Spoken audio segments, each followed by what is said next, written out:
বিরিয়ানির স্বাদটা কেমন হবে তার অর্ধেকটা নির্ভর করে বিরিয়ানির মাংসের স্বাদের উপর। তাই মাংসটা খুব সুন্দরভাবে রান্না করে নিতে হবে। এখানে সব ধরনের মসলা দিয়ে আমি সুন্দর করে নরম করে মাংসটা রান্না করে নিয়েছি।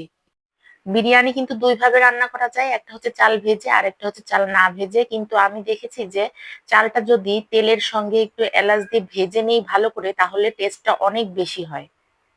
চালটা খুব ভালোভাবে ভাজা হয়ে গেলে ফুটন্ত গরম পানি চালের ভেতরে দিয়ে দেব। আর চাল যদি ১ কেজি হয় পানি অবশ্যই ২ কেজি হবে।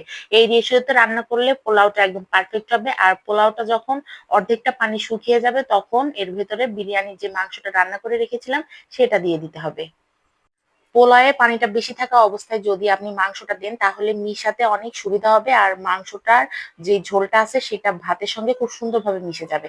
আমার আজকে তাড়াতাড়ি পানিটা শুকিয়ে গিয়েছিল তারপরে আমি তাড়াতাড়ি মেশানোর চেষ্টা করেছি। আপনারা চেষ্টা করবেন একটু পানি থাকতে থাকতে সুন্দরভাবে মাংসটা মিশিয়ে নেওয়ার তারপরে সমান করে দমে দেওয়ার। আর দমে দেওয়ার আগে অবশ্যই ২ থেকে ৩ চামচ ঘি উপর থেকে ছড়িয়ে দেবেন আর দিয়ে দিতে হবে একটু বেরেস্তা। তাহলেই দেখবেন বিরিয়ানির স্বাদটা কত ভালো হবে।